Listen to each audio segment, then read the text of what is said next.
A nossa entrevista de hoje é com o Dr. Cristiano Góes. Ele é do Tribunal de Contas do Estado do Ceará e está na comissão que está trabalhando em relação à transição em todos os 184 municípios cearenses, em razão das eleições dos novos prefeitos que ocorreram no mês de outubro. São 184 municípios. Alguns desses municípios reelegeram prefeitos. Portanto, a transição propriamente dita não acontecerá nos 184 municípios, mas em apenas 93 municípios, não é isso? Isso, exatamente. Doutor Cristiano, como está esse trabalho, então, de acompanhamento do TCE com relação a essa transição? Olá, doutor Edson, prazer estar aqui novamente, participando desse espaço interessante, importante para divulgar as ações da transição municipal. Como eu falei na vez passada, nós temos um momento ímpar, né? Em 2016, o tribunal ainda era o TCM, ele atuava na chamada Operação Antidesmonte, né? 2012, 2016, ele atuou nessa Operação Antidesmonte. A partir de 2020, com a fusão TCE-TCM, a gente procurou dar uma dimensão de trabalhar de forma preventiva a transição. Então foi instituído um trabalho, uma cartilha para orientativa da transição, mas em 2020 nós tivemos, era o auge da pandemia, né? E mais aconteceu, começou a fluir esse processo de transição responsável que a gente fala. E ainda em 2016, houve a primeira legislação, a Instrução Normativa do TCM, a 01/2016, disciplinou o processo de transição, orientando os municípios a que façam o processo de transição. A nossa Constituição tem o princípio da continuidade dos serviços públicos e não pode acontecer paralisia de serviços, paralisia de atividades na área da saúde, na área da educação, na área das finanças, paralisar os pagamentos dos servidores.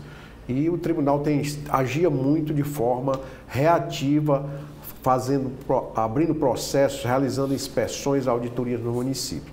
Em 2024, tivemos mais tempo e já com a equipe mais experiente por conta de todo esse trabalho, buscou-se fazer um processo voltado para o planejamento dos municípios, para que eles de uma forma tranquila, republicana, efetiva, fizesse o processo de transição. Sabemos que é difícil, né? Tem as eleições municipais, os ânimos se acirram, há muita querela, muito embate político, mas nós divulgamos, chamamos o Portal da Transparência Responsável, que é existe um painel, um mapa do Ceará, com 184 municípios cearenses, 91 deles a transição dispensada, os prefeitos foram reeleitos. Mas o prefeito também deve fazer o contraponto, o prefeito reeleito, ele também tem que cumprir alguns indicadores, ele tem que cumprir a lei de responsabilidade fiscal, as despesas de pessoal têm que estar nos limites devidos, o limite do endividamento, o cumprimento dos pagamentos deve acontecer. Isso tem que acontecer. Mas o nosso foco na transição é exatamente os 91 municípios, mais os 2 do segundo turno, Caucaia e Fortaleza. Então, nós estamos focados nesse acompanhamento dos 93 municípios. Aí, desde aquela nossa última entrevista, nós temos acompanhado esses 93, analisando os portais da transparência, os indicadores fiscais, os relatórios de gestão, as prestações de conta. Temos feito contato com esses municípios, encaminhamos solicitações de documentos complementares e temos atuado muito também na orientação.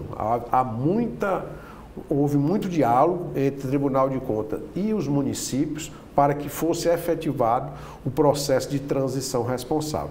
Dos 93, nesse exato momento, faltam apenas 7 municípios formalizarem a transição. ou seja, naquele início, né, ainda estavam lançando, 2 tinham feito a formalização, agora faltam 7 municípios. Posso até listá-los: município de Baixio, de Campos Sales, Cascavel, Fortaleza, Groaíras, Ipu e o município de Pacujá. São esses 7 municípios. Hoje ainda faltava, amanheceu com o Ocara, mas o Ocara formalizou hoje, encaminhou os documentos da formalização da transição, o decreto, o ofício do prefeito eleito ou da prefeita eleita, encaminhando os nomes da transição e a portaria de transição. Então, hoje faltam somente 7 municípios e desses 7, o município de Cascavel e de Groaíras já fizeram o decreto. Falta a portaria. A gente só considera efetivado com a portaria devidamente nomeando o grupo de transição,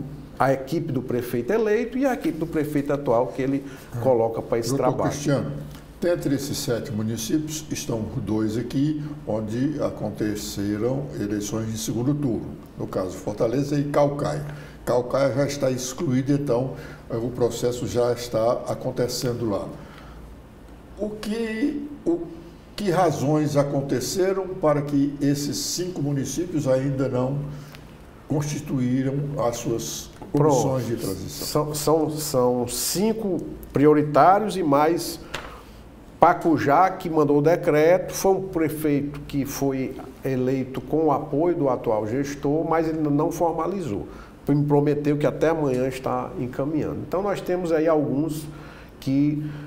Eu acho que o não envio é o momento, ainda a querela política ainda muito ferrenha, né? Nós temos Campos Sales, que o prefeito apoiou um candidato, ele passou 4 anos e aí o prefeito retorna, né, disputando com o próprio candidato. Eu acho que aquela briga política, né?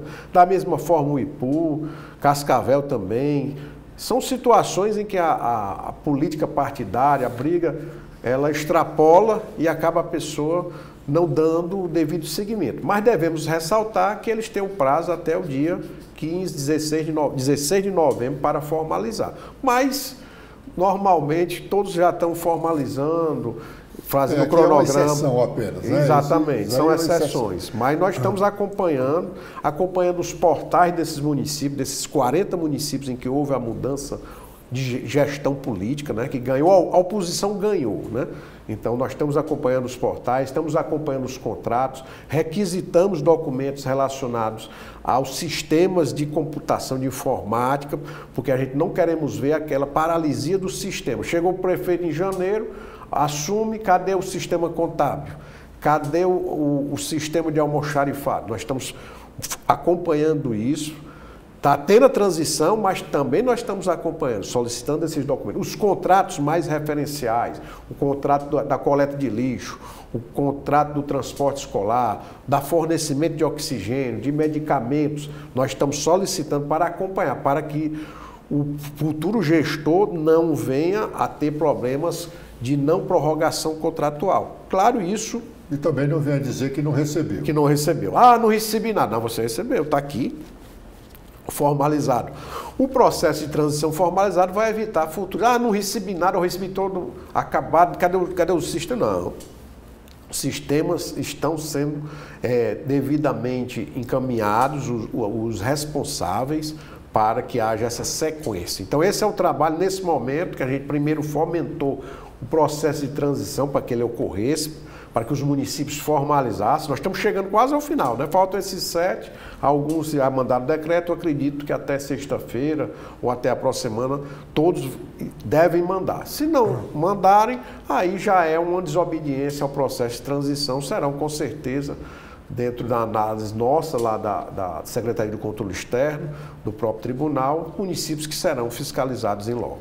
Doutor Cristiano, o senhor começou falando aí desse movimento que veio ainda lá do Tribunal de Contas dos Municípios.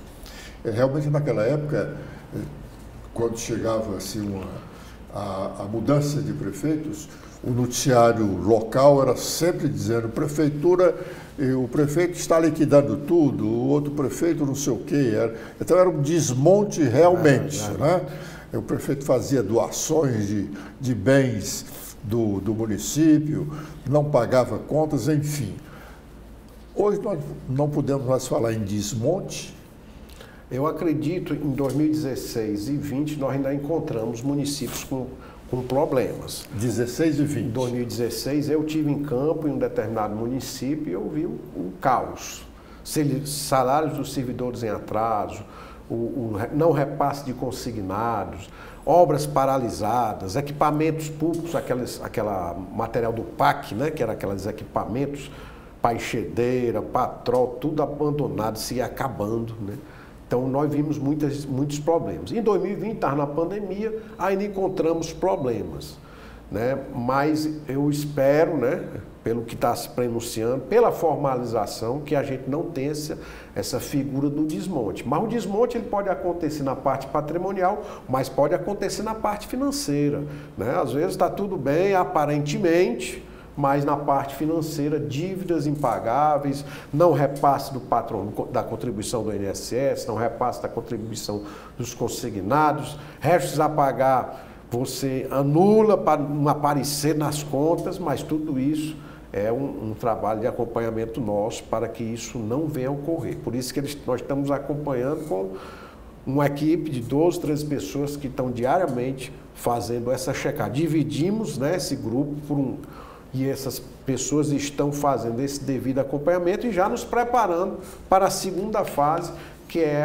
o trabalho em campo, onde a gente achar que há mais indícios de problemas, a gente vai a campo para fazer as fiscalizações. Doutor Cristiano, nós temos aí duas situações diferentes que podem criar dificuldades. O prefeito que conseguiu eleger o seu correligionário, não é? E ele pode fazer uma transição, maquiar a transição. Isso. Como é que o Tribunal de Contas vai saber disso? A gente não está surgindo nenhuma denúncia e tal, mas a gente faz uma circular. Aí não vai surgir, não vai surgir denúncia, porque eu estou recebendo do meu chefe.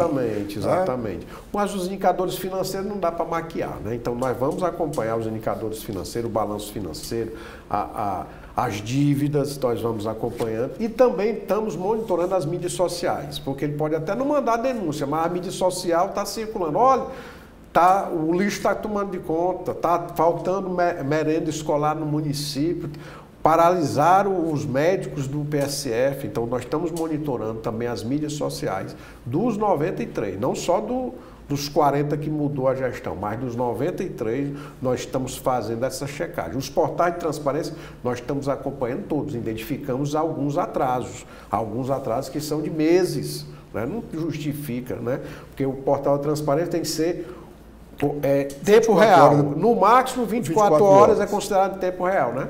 Despesa agora de quinta-feira, sexta-feira tem que estar no portal. E nós temos visto alguns municípios com atraso de 1, 2, 3 meses, e aí, ou parcialmente atualizado. Está atualizado receita e despesa, mas cadê a folha de pagamento? Não está disponível. Então, estamos acompanhando, e esses, provavelmente, que estão em atraso, nós teremos fiscalizações em campo. Doutor Cristiano, como é que o senhor, a equipe, vai acreditar naquele portal da transparência? Eu faço restrições em alguns. Isso. Como é que vai acreditar? Nós fazemos a checagem do portal da transparência das prefeituras e câmaras, no caso nosso mais prefeitura, né, o processo de transição. Câmaras, a gente monitora, já existe um grupo lá no tribunal que ele faz o monitoramento das câmaras, o monitoramento fiscal geral dos municípios. Isso já ocorre mensalmente. Isso é mais fácil, né? Porque o recurso da prefeitura é um percentual Isso, né? Exatamente. Então a gente acompanha. Os portais, realmente, hoje é exigido que você tenha transparência, que as coisas estejam disponíveis. Agora, a gente também faz a checagem, né? Tem lá o portal. Então a gente abre lá, porque a gente tem a interlocução com o Sistema de Informações Municipais do Tribunal de Contas. Ele bota no portal, mas ele também, na prestação de contas, tem que encaminhar para o TCE. O TCE recebe mensalmente a prestação de contas. Então a gente faz um link, uma checagem desses portais para saber se no portal para a população está de um jeito, mas para nós já está de outro jeito. Não, não pode, tem que ser a mesma coisa, né? Tem que bater. Então essa checagem nós fazemos para evitar problemas. Mas o que a gente nota nos portais das prefeituras e câmaras é quando querem esconder o atraso. Eles não atualizam ou atualizam parcialmente. E é um contínuo trabalho no sentido de eles serem mais transparentes. Porque às vezes a informação não é clara. Exatamente isso. Como é que o senhor vai realmente saber se a prefeitura tal pagou por reformas impróprios da administração R$2 milhões, se ela não especifica e não diz a quem pagou? Exato. Todo pagamento ele deve ser disponibilizado nós temos um link com o nosso sistema, né? Com a nota fiscal, o processo de pagamento, e a gente faz esse casamento. O portal, inclusive, nosso portal de transparência dos municípios, o portal do TCE, ele tem lá, você pode botar o CNPJ da empresa, então a gente sabe em quais municípios eles CNPJ está atuando. Está atuando. De repente só está naquele município, né? Pode até ser uma empresa local, né? Pode ser, não estou falando que é uma irregularidade. Ou pode atuar no Ceará todo e às vezes a partir daí você vai juntando e eventualmente até essa empresa surgiu agora e só vende para aquele município, foi criado, aí você vai olhar o contrato social, é de alguém ligado à própria prefeitura. Então você tem que fazer esse casamento de informações, esse estudo técnico para eventualmente encontrar as irregularidades. Eu, por exemplo, eu tive numa auditoria no município, e eu sempre vou trabalhando também, conversando com as pessoas e me passaram a informação que o posto de combustível era da família do prefeito, do gestor. E aí nós fomos checar. E realmente, não raro isso, né? Não raro.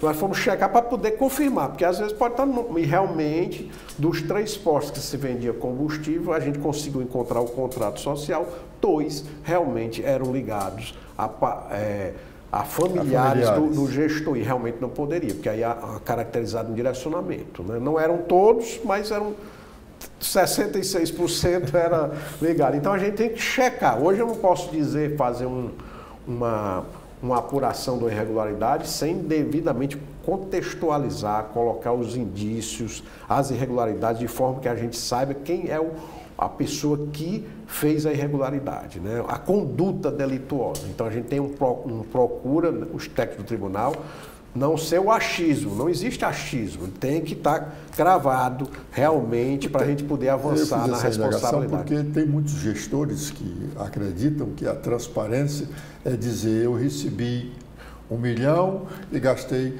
995 mil. E não é isso, né? Tem que dizer como gastou. Como gastou, em que gastou, para quem gastou, a data do empenho, a data da liquidação, a data do pagamento, tudo isso tem que estar disponibilizado. Não pode ser, gastei, no bolso, entrou aqui, saiu aqui. Não, você tem que dizer exatamente os empenhos que se destinam àqueles pagamentos. E quando foi. Inclusive, uma inovação da nova lei de licitações é o chamado a cronologia do pagamento. Você tem que pagar o mais antigo. Porque tinha gente que chegava aqui e dizia: vou pagar só aquele meu amigo aqui. E deixava os outros que já tinham entregue a mercadoria há mais tempo. Não, hoje um dos itens dos portais é a chamada cronologia de pagamento. Para evitar o calote. A nota fiscal mais antiga. Exatamente. Você está com a receita do Fundo Geral.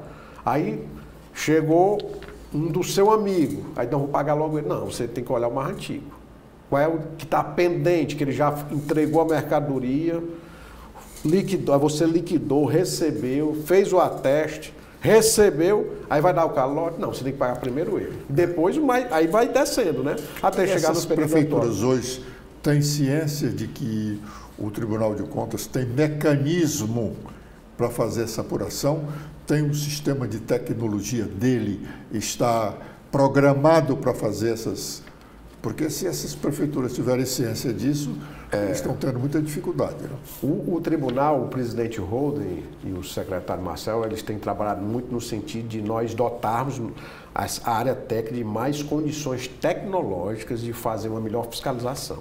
Então eles apresentaram uma série de de ações recentemente para possibilitar que a inteligência do tribunal e o servidor em geral conheça os sistemas e possa avançar. Então tem melhorado muito. Nossa capacidade de fiscalizar, ela vem evoluindo. Diferente lá do TCM, né? Porque tinha que mandar uma equipe, né? Exatamente. Agora nós podemos avançar. Trabalhos que eram feitos por uma equipe enorme para evidenciar um determinado problema, com o sistema, essa informação pode ser mais rápida. Por exemplo, cruzamento de CPFs. Um funcionário não pode trabalhar em 4, 6, 7 municípios. Qual é o horário que ele vai trabalhar? Vai dormir, né? Eu já encontrei um determinado município que o mesmo servidor estava nesse, estava no outro, 4. Aí 20 horas, 30, qual é o horário que esse cara vai estar dormindo? Ele vai trabalhar de manhã, tarde, de noite, de madrugada, 24 horas? É impossível, né? Então não se pode. Doutor Cristiano, hoje essa comissão, né, que o senhor integra, tem recebido alguma informação sobre medidas que estariam sendo ou poderão ser adotadas por prefeitos para solucionar alguns dos problemas antigos que ele tem e resolver agora na transição? Olha, a transição é um período em que ele deve, nesse período de outubro, novembro, dezembro, ele fechar bem as contas, né? O gestor que está terminando o mandato, ele deve procurar pagar os servidores, pagar os seus contratos mais importantes, não deixar atrasado, né? Tem que estar equacionado. Se possível, reduzir alguma despesa, algum desperdício, para poder fechar as contas. Não entregar contas no vermelho, porque a conta julgada pelas contas de governo do pleno do tribunal vai ser, se está em vermelho, o parecer vai ser pela desaprovação. Então, procurar fechar essas contas e fechar, mas também equacionar essa situação para não paralisar atividades. É isso que a gente está chegando. Algumas denúncias de que paralisia de alguns serviços. E aí nós estamos checando. Pois a indagação era para chegar exatamente aí. Porque se tem notícia que a maioria dessas prefeituras não tem quadro próprio, né? Trabalha com terceirizados, né? Isso. E aí o prefeito, para ajustar as suas contas, sobretudo com relação à lei de responsabilidade fiscal, e tem exonerado comissionados. E são esses comissionados que levam a máquina, que fazem a máquina funcionar. E a máquina tende a emperrar, né? Se não paralisado todo, ficar emperrada. Nesses casos, aí há um descumprimento da legislação eleitoral, porque eles não podem demitir, né, a partir do período eleitoral até o dia 31 de dezembro, demitir a seu bel prazer, para paralisar atividades. Então, nesse caso, eles podem ser responsabilizados, sim. Há uma orientação, tanto do tribunal como do próprio Ministério Público, que não procedam esse desligamento. Você pode substituir, porque acontece, um médico sai, resolve, não, eu vou sair porque tem outro interesse, surgiu você sai e você substitui. Mas a lei de responsabilidade fiscal manda, inclusive, demitir, né, comissionados para poder se adequar à realidade. Se tiver ultrapassando o limite, tem que se adequar. Tem que sair, e começa pelos comissionados. Redução de salários, aqueles 20%, você começa e até exatamente. A redução. Então, nesse momento, como a maioria das prefeituras trabalha com terceirizados, não tem quadro próprio, os prefeitos que estão saindo começam a fazer essas exonerações. Não é demissão, porque o cara, afinal de contas, a pessoa não é servidora, né? Não, ele tem que manter a funcionalidade do serviço, ele tem que se adequar à responsabilidade fiscal, mas ele já era para estar já vinha se adequando, né? Não vai se adequar agora em outubro, ele já devia estar. Agora, o tribunal tem uma área de gestão fiscal que acompanha bimestralmente, quadrimestralmente, todos os municípios cearenses, e se aquele município não estiver obedecendo o percentual, não é emitida a certidão de responsabilidade. Há alguns municípios, eu posso em outro momento trazer quais são os que estão ultrapassando, nesse momento agora, os 54%, né? Nós temos uma quantidade de municípios, mas não é tão... 54% é o limite pessoal. Prudência. A partir de 50... no primeiro ser o prudencial, né? O 54 já extrapolou 54, aí já passou do limite. Do limite. Do limite. Do município 55, ultrapassou. Tem que reduzir mesmo a despesa, tem que cortar a hora extra, reduzir os cargos comissionados para voltar para abaixo dos 54. Claro que é quadrimestralmente. Você, digamos que aconteceu ultrapassagem agora, ele tem que 2 quadrimestres, ou seja, em 8 meses, voltar para abaixo de 54. Mas ele tem que logo tomar medidas nesse momento. Se ultrapassou abril, maio, junho, julho, agosto, em agosto ele identificou que ultrapassou 54. Aí ele já tem que tomar as medidas exatamente. Independente de ser final ou início de mandato, ele tem que tomar as medidas nesse momento. Agora, os que não ultrapassaram, que estão querendo equacionar só para pagar um fornecedor, uma outra coisa, não. Aí é inadequado essa situação. Aí eles podem ser punidos. Ele vai demitir, paralisar determinadas atividades que estavam funcionando para deslocar recursos para outras áreas. Aí ele estaria realmente descumprindo a legislação. Os prefeitos têm prazo para entregarem as suas prestações de contas anuais. Isso. Não é? Quer dizer que o prefeito que está saindo hoje, está saindo no dia 31 de dezembro, no dia 1º de janeiro, a prefeitura dele ainda está com prazo para encaminhar a prestação de contas. Será o sucessor dele que vai encaminhar essa prestação de contas. Como é que o tribunal vai saber, com todo esse acompanhamento dessas comissões de transição, se o município deixou dinheiro em caixa, por exemplo, para pagar a folha de pessoal? Porque a folha de pessoal, o mês de dezembro é 31, ele poderia pagar até o dia 5 de janeiro. Isso, exatamente. Já seria o outro prefeito que ia pagar. Mas a responsabilidade de deixar o dinheiro é do que está saindo. Como é que o tribunal vai acompanhar isso? Nós fazemos, Edson, dia 31 de dezembro tem lá as receitas, né, no balanço financeiro, que está disponível. Está disponível. Mas esse balanço financeiro que você tem é extraoficial, não? Ou é oficial para o tribunal porque ele tem eu vou explicar. Os municípios, eles devem mensalmente apresentar prestação de conta parcial. O balancete financeiro, patrimonial, orçamentário. Mensalmente. Mensalmente. Mas ele apresenta isso no dia 5 do mês subsequente, no dia 10? Até o mês final do mês subsequente. Até o final do mês subsequente. Então a arrecadação do município de dezembro, o prefeito, o que está saindo, não tinha obrigação de encaminhar, porque a obrigação terminaria no dia 31 de janeiro. Exatamente. Ele vai.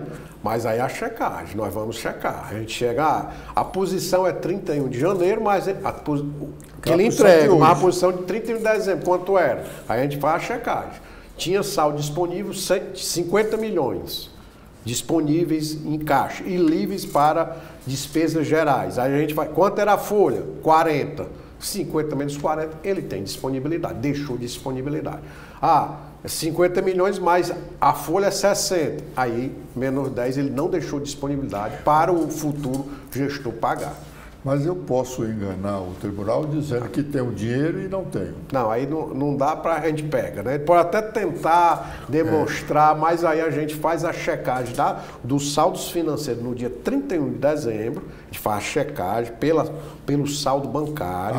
Muito bem. Saldo então, bancário. Você vai ao saldo bancário. Esse aí... Não tem como ele falsear. Só se mandar um extrato falso, mas mesmo assim a gente identifica, né? Porque podemos checar. Então, os saldos financeiros que ele demonstra o balanço financeiro tem que estar batendo com o saldo das contas correntes. A gente faz a checagem, exclui eventualmente consórcio. Às vezes eu quero bota os recursos do convênio para maquiar.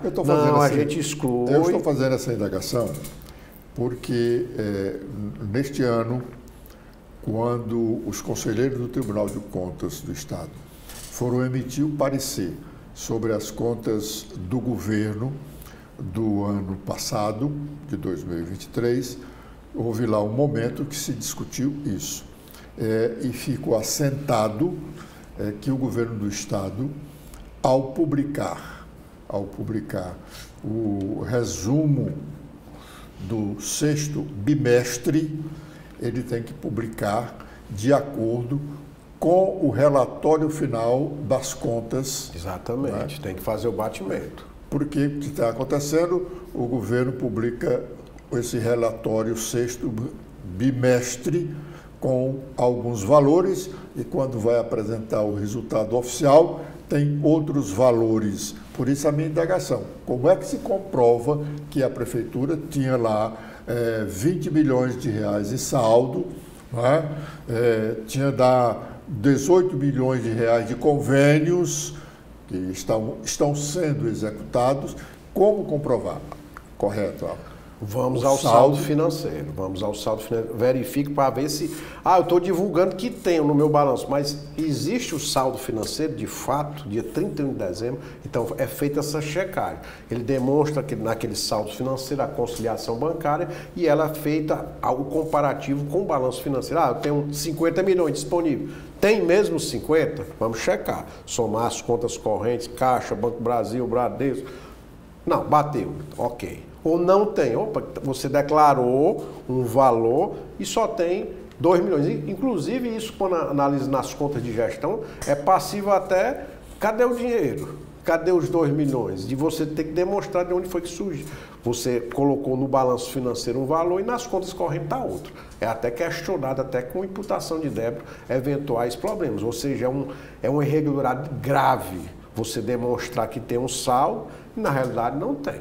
Então, aí, cadê o dinheiro? Aí isso é colocado até como citação para o gestor se defender e já teve muitas imputações de débito nas contas, na análise das contas das secretarias municipais, das secretarias. O Estado é mais organizado nessa parte, mas os municípios têm muito problema que se declara que tem um valor, quando você vai olhar o saldo financeiro, está abaixo. E cadê o dinheiro? Então, aí é dado o direito de defesa, mas já por citação.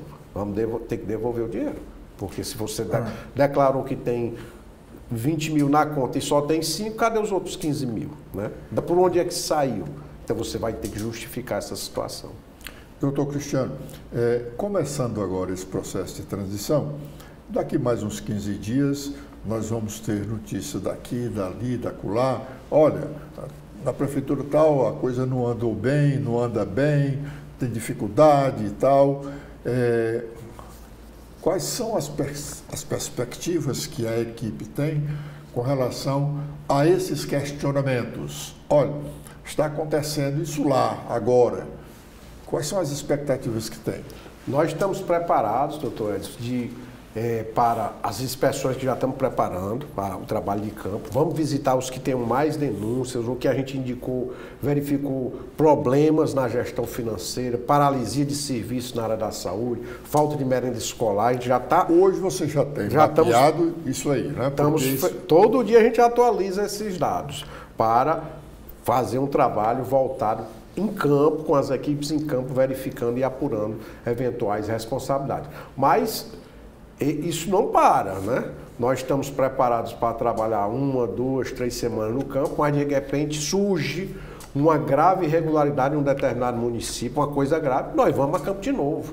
Né? Nós estamos preparados exatamente a isso, para irmos a campo, apurar e fazer com que o recurso público, o serviço público não sejam paralisados. A equipe está preparada. Olha, pessoal, novembro e dezembro, não vamos tirar férias, vamos estar preparados. Já estamos preparando algumas, né, diversas inspeções, mas estamos com a margem para exatamente essas eventualidades. Surgiu um grave problema, a imprensa divulga, o doutor Edson aqui divulga, rapaz, um problema sério em determinado município, a gente apura, rapaz, é grave. Vamos lá, é o jeito. É o nosso papel preponderante de agir nessas situações. Hoje a equipe já tem assim, alguma informação de situações inusitadas. Por exemplo, recentemente circulou informação de que o prefeito de Caucaia estava dizendo que ia levar a cadeira que ele ocupava porque ele comprou com o dinheiro dele. Eu acho uma maluquice, principalmente sendo em Caucaia, um município grande, da região metropolitana de Fortaleza. Situações assim meio jocosas, né? Porque... De primeiro, alguns prefeitos levavam algumas coisas para casa. É um rescaldo chamado patrimonialismo, né? Que você... eu sou o prefeito, eu sou o dono de tudo. Na realidade, você não é dono de tudo. Você está administrando... Não é dono de nada, né? Você está administrando os bens da população. Eu não sei essa história, se a cadeira realmente foi comprada com ele. Eu não sei, né? Mas... Isso é até jocoso. Isso é jocoso. Lembra São Paulo, do Jânio Quadros, sintetizando a cadeira que o Fernando Henrique havia sentado para fazer uma antes foto. das eleições, exatamente. Então são situações, eu quero acreditar que foi uma brincadeira do prefeito, né, essa situação, mas nós estamos checando, um dos itens é o patrimônio, a gente faz, quando estivermos em campo, nós vamos checar fazer checagens no patrimônio do município, vamos checar os almoxarifados, vamos checar a central de abastecimento de cada município, se está tudo batendo. São itens de controle, quando a gente está em campo, a gente já vamos fazer... Mas sabe o que vai ver. Traçamos as estratégias gerais e, claro, nesse município aqui que nós estamos, existe uma outra denúncia. Então, aí a gente amplia. Vamos fazer isso aqui e mais isso nesse. No outro esse aqui está tranquilo. Então, vamos incluir um outro item. Então, isso para cada município nós seguimos um esqueleto para as análises, né? Um planejamento, mas também específico para cada município que será fiscalizado. Doutor Cristiano, eu posso dizer que onde há mais ou irregularidade ou situações inusitadas são desses municípios administrados por pessoas menos qualificadas ou por pessoas mais qualificadas? Olha, eu acho que... A ignorância é responsável por desvios? Não, eu acho que a ignorância, você pode ter problemas na gestão. Você não consegue dar um devido destino, mas não para desviar. Digamos assim, uma inoperância, uma ineficiência da gestão. Mas desvio aí depende da capacidade educacional. Nós já vimos prefeitos que são bem humildes, né, que têm um nível educacional mais não tão alto, mas eles são bem responsáveis. E também já vi prefeitos com muita capacidade educacional, doutorados e fazendo graves problemas. Então, eu acho que não é por aí não, mas, claro, o cara que tem uma menor capacidade educacional, uma menor capacidade de curso de gestão, uma menor experiência, pode ter mais problemas, mas não necessariamente para desvio. Ele sabe, as pessoas sabem, o homem comum, ele sabe quando está fazendo uma coisa errada, né? Quando está desviando, fazendo um mal feito, fazendo uma corrupção, ele sabe, né? E você tem que se policiar, porque a máquina da corrupção, às vezes, que quem quer lhe corromper é alguém próximo seu. Não, diz assim, todos fazem isso, vamos fazer também. Só você que é besta. Ontem eu estava merendando ali no centro e o cara estava argumentando, o cara falando, quem é para assume um determinado carro, tem mesmo que fazer, porque isso é Brasil. Olha aí a cabeça da pessoa, né? Porque assumir o cargo tem que se dar bem. Não, nós temos que, ao assumir cargos, fazermos o melhor para o nosso município. E esse é o legado que nós queremos, não carregar dinheiro, levar recursos públicos, porque isso dura pouco, né? A gente já viu casos e casos de pessoas que se locupletaram e o final foi triste, né? No fim, depois denúncias acabam chegando ao longo do tempo e a gente vê, o juiz Nicolau é um dos exemplos, né?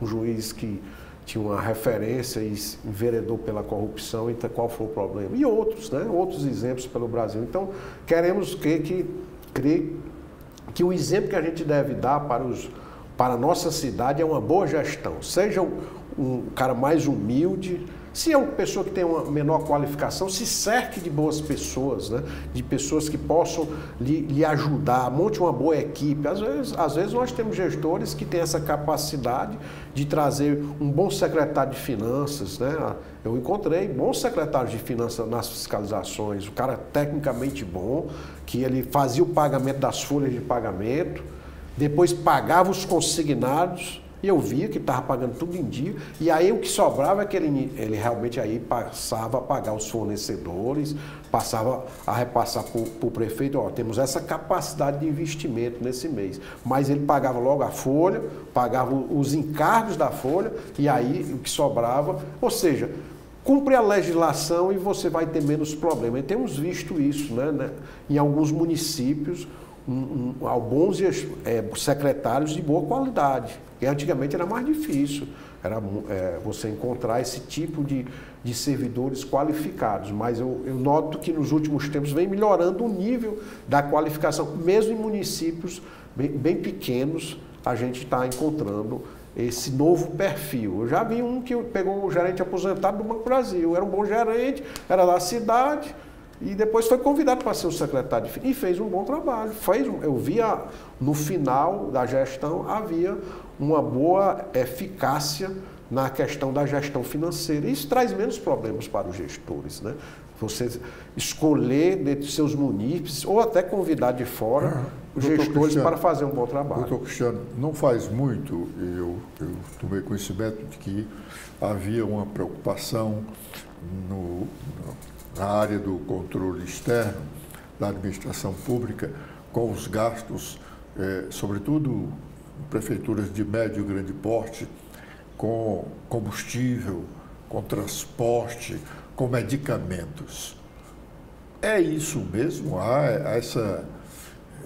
Os prefeitos gastam muito e desordenadamente, ou não gastam e dizem que gastam? Olha, combustível é um dos itens que merece um controle muito forte da gestão. E é muito caro, né? Muito caro. E em volume elevado, né? Então, se você não tem um bom controle, uma gestão, o próprio cara lá que está na bomba, que está fazendo cuidado, se você não controla a gestão do combustível por veículo, checar a quilometragem, fazer a parametragem, né, você pode ter desvios. E às vezes não é nem o prefeito, o cara lá da ponta. Rapaz, abasteceu uns 50 veículos. Eu vou abastecer o meu aqui também. Vou botar no meio. No meio de um consumo elevado, um descontrole, pode haver desvios. Então nós, inclusive hoje, por coincidência, hoje nós estávamos discutindo na nossa equipe futuras auditorias e falamos sobre combustível, porque é um valor alto, transporte escolar, você tem abastecimento de óleo, máquinas.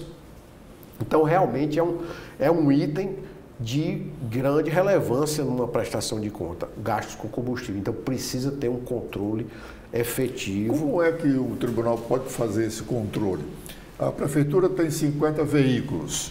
Ela vai fazer esse controle como?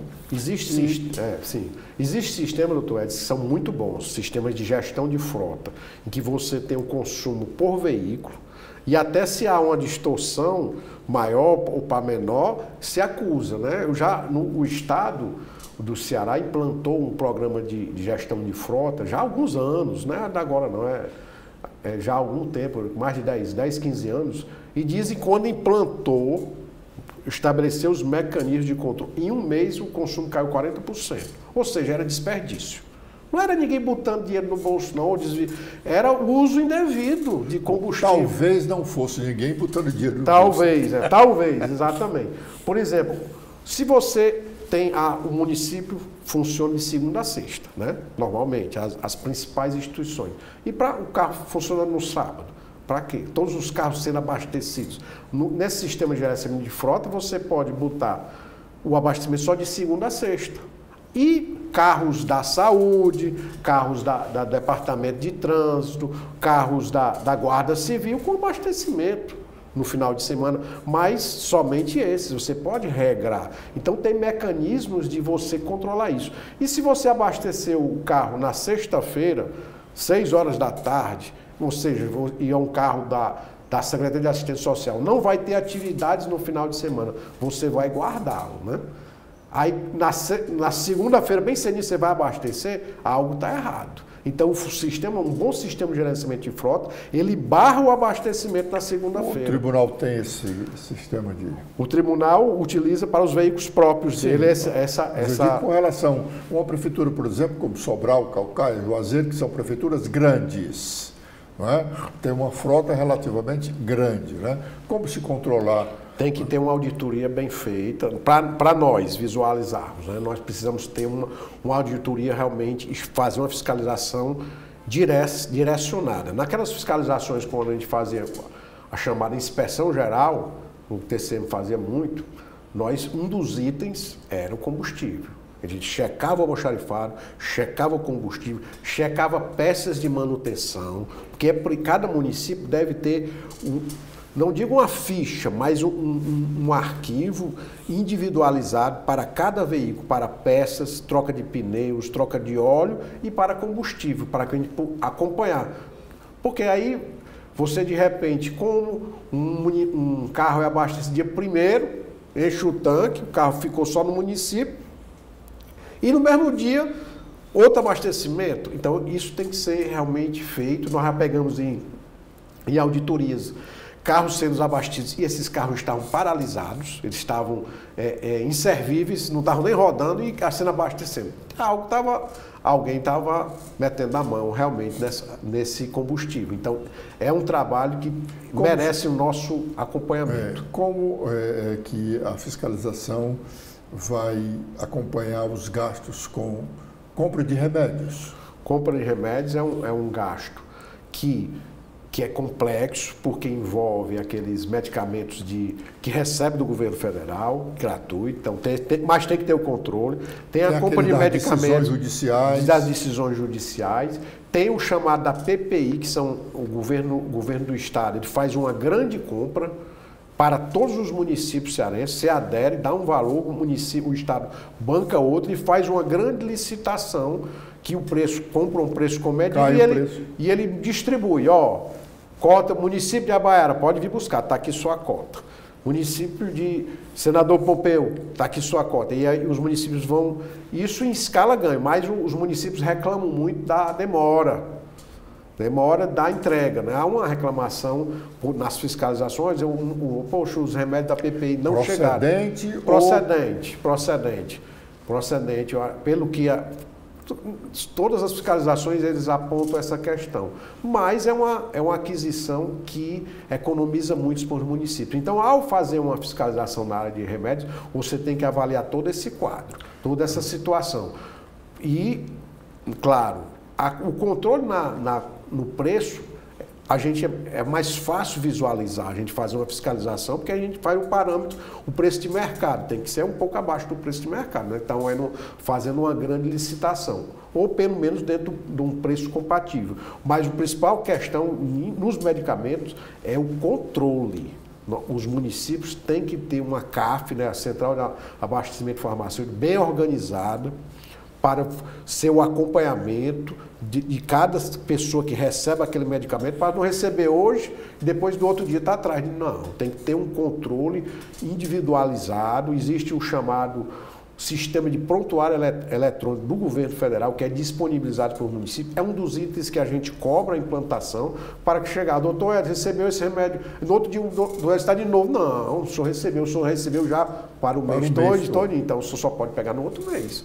Então, isso tem que ser o controle efetivo e é um dos itens que nas fiscalizações a gente bate muito, para que os municípios eles se organizem no controle, tanto da CAF como de cada um dos postos de saúde.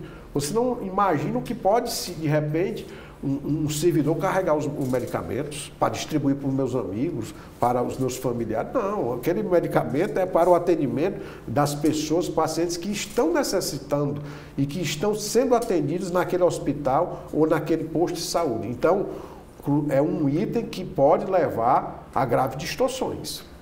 Doutor Cristiano, sem dúvida, a maior despesa de todas as prefeituras é pessoal, não é? Pessoal. Umas mais e outras menos, né? Mas sempre é a maior despesa. Sem dúvida. Aliás, essa despesa no governo do estado do Ceará é monstruosa. É praticamente a metade da receita total, não é nem da receita corrente líquida, vai além disso. Eu pergunto, quais são as outras grandes despesas de uma prefeitura de médio porte? O que seria, eu não sei o que seria uma prefeitura de médio porte. Vamos pegar Camusim, Crateús, Quixadá, Quixeramobim, né? Iguatu. Muito bem. Essas prefeituras aí, quais são os gastos maiores delas depois do pessoal?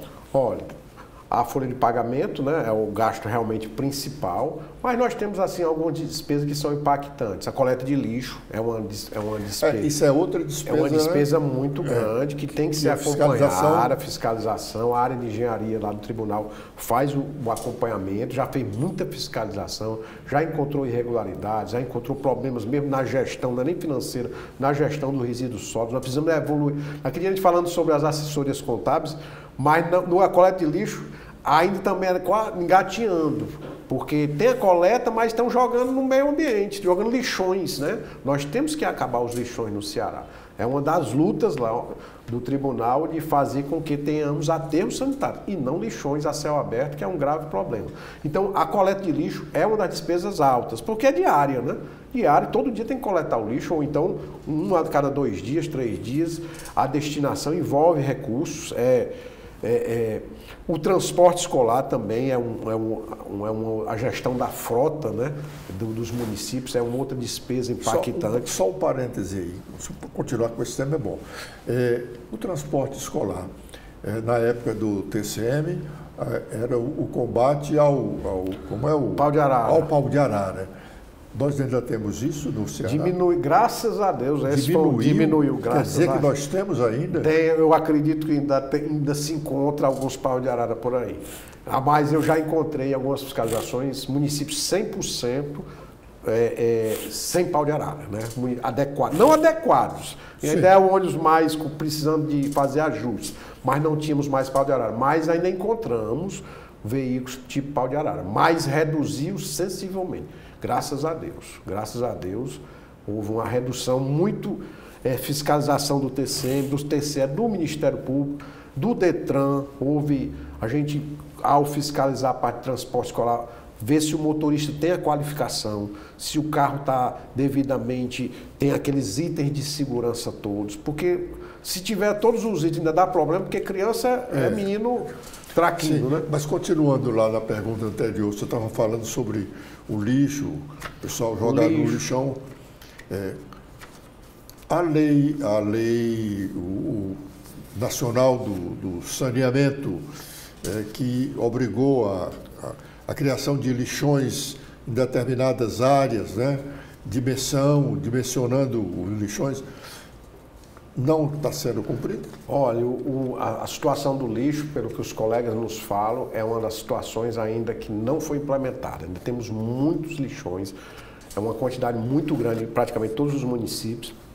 São raros aterros, temos o aterro em Sobral, o aterro de Caucaia, que atende Fortaleza e Caucaia, e mais alguns outros, mas a grande maioria temos lixões a céu aberto. Então, não está sendo cumprida a legislação dentro que se deseja, né, para uma boa gestão dos resíduos sólidos. É o que os colegas, nós temos uma colega, a Wanda, que é uma entusiasta para a luta contra os lixões, e ela está nesse trabalho agora, está acontecendo, né? Nós estamos fiscalizando lixões, a equipes do tribunal recentemente viu aqui lixões na área da região metropolitana, estamos indo em outras regiões, fazendo todo esse levantamento para pressionar essa efetivação. E aí é uma situação que envolve muitas mãos, eu acho. Envolve a prefeitura, envolve o governo do estado, envolve a população, né, que precisa colaborar também com a coleta de resíduos sólidos. Mas estamos longe ainda, viu, no Ceará, de erradicarmos os lixões. Há um parâmetro, o tribunal tem um parâmetro para os gastos da administração municipal com a coleta de lixo? Não, existe Porque de primeiro se denunciava que na coleta do lixo tinha coletores que botavam árvore, tijolos, né, para pesar, né? Era uma luta. Eu tinha um colega que trabalhou aqui na Prefeitura de Fortaleza, à época, já faz um bom tempo, ele é professor da universidade hoje, já aposentado, servidor aposentado, e disse que era uma luta, porque havia, nas balanças se botava um monte de pedra para poder pesar mais e receber mais o lixo. Então, era uma luta, uma busca toda para fiscalizar o lixo que está sendo coletado. É uma luta, né?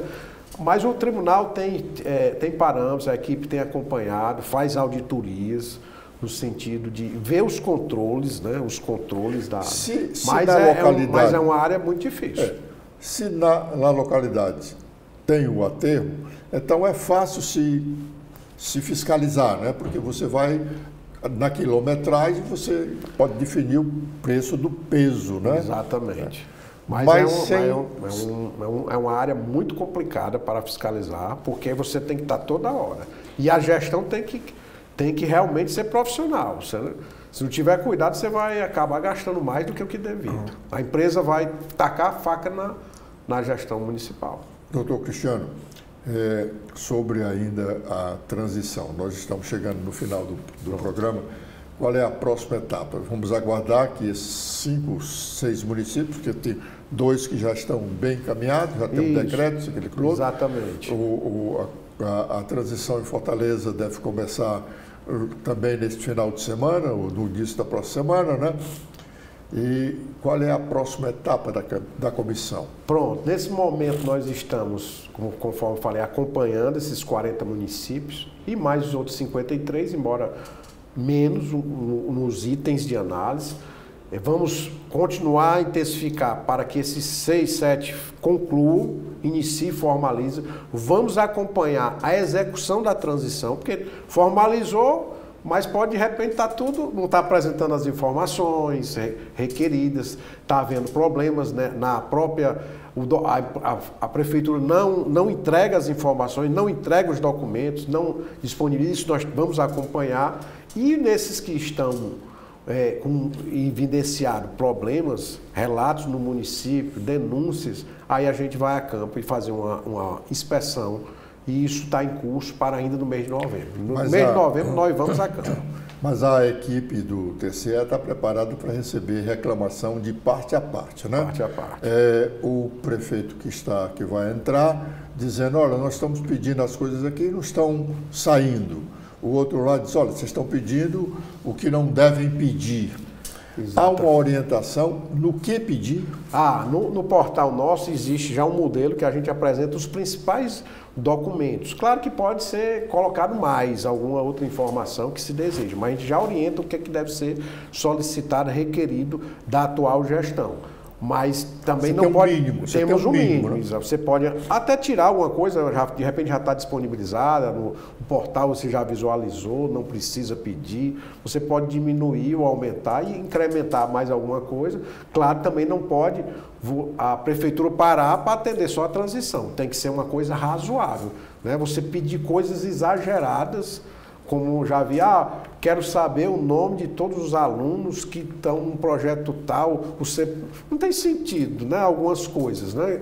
Podem ser exageradas. Tem que ser coisa que realmente dê relevância. Não é para se fazer politicagem. Não é para fazer politicagem, exatamente. Doutor Cristiano, muito obrigado pela sua presença aqui, muito esclarecedora. Acho que os prefeitos devem estar atentos, ou precisam estar atentos, neste momento especial, né? Exatamente. Eu queria agradecer a você, Edson, pelo espaço. Eu acho que a imprensa nos ajudou ao divulgar esse portal da transparência. Olha, era 93, aí caiu para 70, 60. O cara que estava ali nos 50, vixe, rapaz, então, estava chegando em mim. É melhor vamos logo formalizar, né? E aí foi caindo. Recentemente um outro jornal divulgou, faltam 21, aí no mesmo dia chegou 4, 5, já caiu para 16 e agora estamos faltando apenas 6 municípios que acredito que devem formalizar nesses próximos dias, e eu também agradeço à imprensa por divulgar esse trabalho, porque acaba sendo um instrumento de pressão dos municípios. E eu espero que as comissões de transição aconteçam de forma tranquila, republicana, que as pessoas conversem, dialoguem dentro do critério de fazer o melhor para o seu município, apesar de são de grupos políticos distintos, mas fazer o melhor para o município. E a gente viu alguns exemplos, algumas coisas históricas, né? Fotos de comissões de transição se reunindo, não acontecia isso no passado, né? Os grupos de transição, Estamos evoluindo. Estamos evoluindo. Era antagônico, não sentava de jeito nenhum, em local nenhum. Se chegasse um, o outro saía, e agora estão se sentando numa mesa. É algo salutar para nós, e a gente agradece a todos os que estão nos ajudando, à imprensa, a você e ao Ministério Público também, que é um parceiro nessa luta. Obrigado.